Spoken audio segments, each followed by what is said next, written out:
Rieccoci insieme, sempre in diretta, Piazza Garibaldi in centro a Padova con Federconsumatori SPCGIL. Riprendiamo un paio di minuti con il Presidente Giovanna Capuzzo.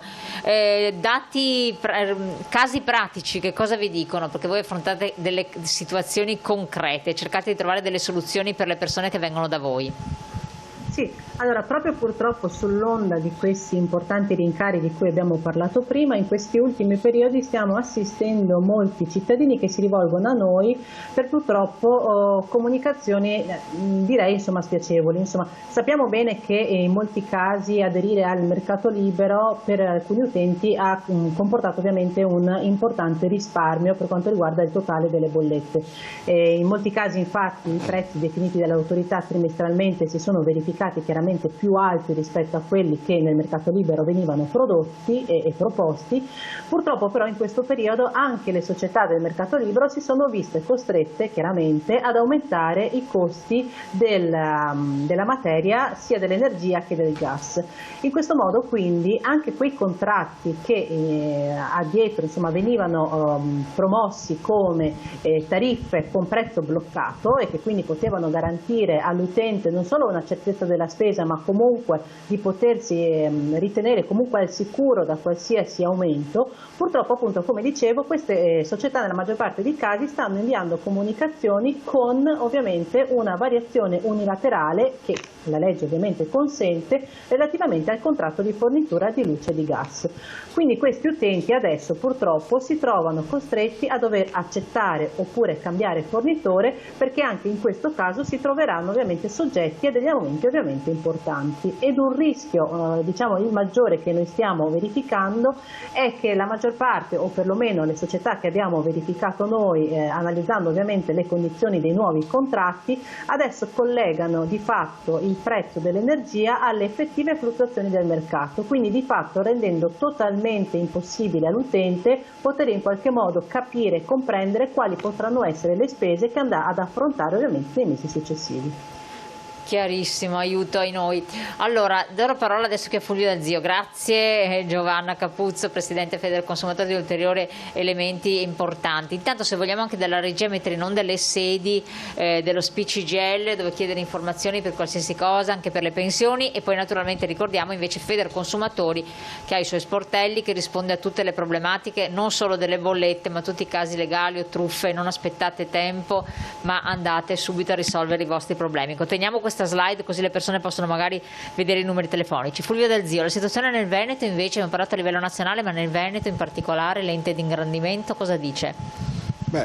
Siamo molto preoccupati perché abbiamo crisi industriali di notevole portata in tutto il territorio. Ricordo quelle più emblematiche, la CC, l'Ideal Standard a Belluno, la Speedline a Venezia, e in tutti i territori ci sono aziende che stanno delocalizzando, quindi anche questo aspetto, una nuova politica industriale, questo è una delle cose di cui questo Paese necessita. E siamo molto preoccupati perché la crisi quest'anno è stato importante, c'è un aumento della produzione notevole, però con le caratteristiche che prima dicevo, l'80% dei nuovi contratti di lavoro sono a tempo determinato, e a questo si affiancano crisi industriali che là dove eventualmente colpiscono sono pesanti per l'economia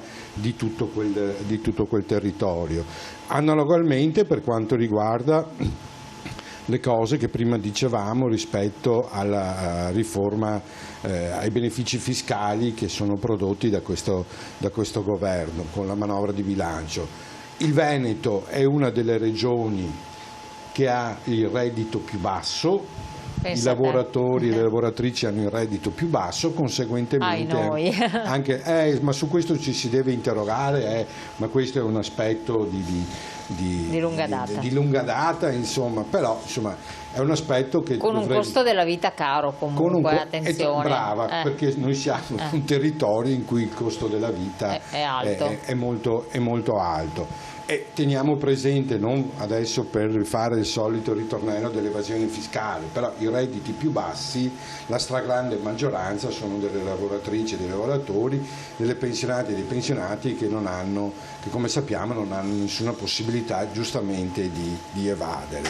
Quindi ecco, la situazione del Veneto è simile a quella degli altri del resto d'Italia.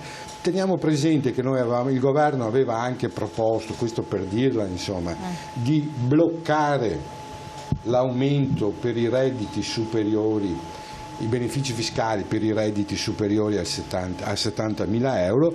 Questa manovra, questa proposta non è stata approvata dal governo e quindi anche questa è stata respinta. Ripeto, era semplicemente come dire, non ci sarebbero stati aumenti, non ci sarebbero stati una riduzione fiscale, quindi nessuno metteva le mani in tasca degli italiani, pessimo slogan che però insomma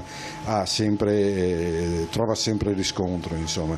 Quindi ecco, quello che noi auspichiamo e vogliamo continuare è che il governo e le forze politiche, in particolar modo quello di un certo schieramento, sappiano leggere questo disagio sociale che anche nel nostro territorio c'è e a cui il sindacato ha dato voce, giustamente, insomma, e sappiano, come dire, ascoltare le piazze e dare le risposte che le persone, i cittadini italiani, gli uomini e le donne di questo Paese si meritano. Il lavoro deve tornare al centro, come dire, delle scelte di questo Paese. Il PNRR, con tutte le risorse che mette a disposizione, è un'occasione straordinaria. Parliamo di decine e decine di miliardi, abbiamo fatto anche delle trasmissioni dedicate appunto al PNRR, deve diventare l'opportunità per rilanciare il Paese e per rimettere il lavoro al centro dell'attenzione del Paese. Perfetto, siamo in chiusura, gli auguri visto il periodo natalizio, le festività, prego. Sì, faccio gli auguri, mi permetto, a te. Grazie, a tutta la redazione di TV7 e ovviamente a tutte le nostre ascoltatrici e a tutti i nostri ascoltatori. Auguri di buone feste da parte anche di tutta la segreteria regionale dello SPI CGIL del Veneto. Grazie Fulvio Del Zio, auguri naturalmente allo SPI CGIL da parte di tutta TV7, auguri a Federconsumatori, alla Presidente Giovanna Capuzzo e a tutto il suo staff che lavorano indefessamente come tutti i componenti dello SPI CGIL per cercare di essere vicini il più possibile ai cittadini. Grazie ancora, siamo in chiusura, un augurio Giovanna Capuzzo, velocissima. Guardi, intanto ringrazio tutti ovviamente per questi spazi, per queste possibilità che ci date, ovviamente per poter comunicare in maniera più capillare con tutti i consumatori. Noi possiamo solamente augurare a tutti quanto più possibile delle serene feste.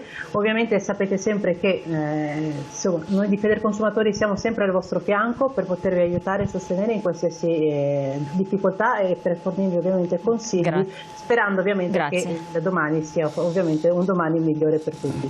Grazie ancora. Grazie a voi, buon proseguimento, buone feste e ci vediamo come sempre ogni giorno. Arrivederci.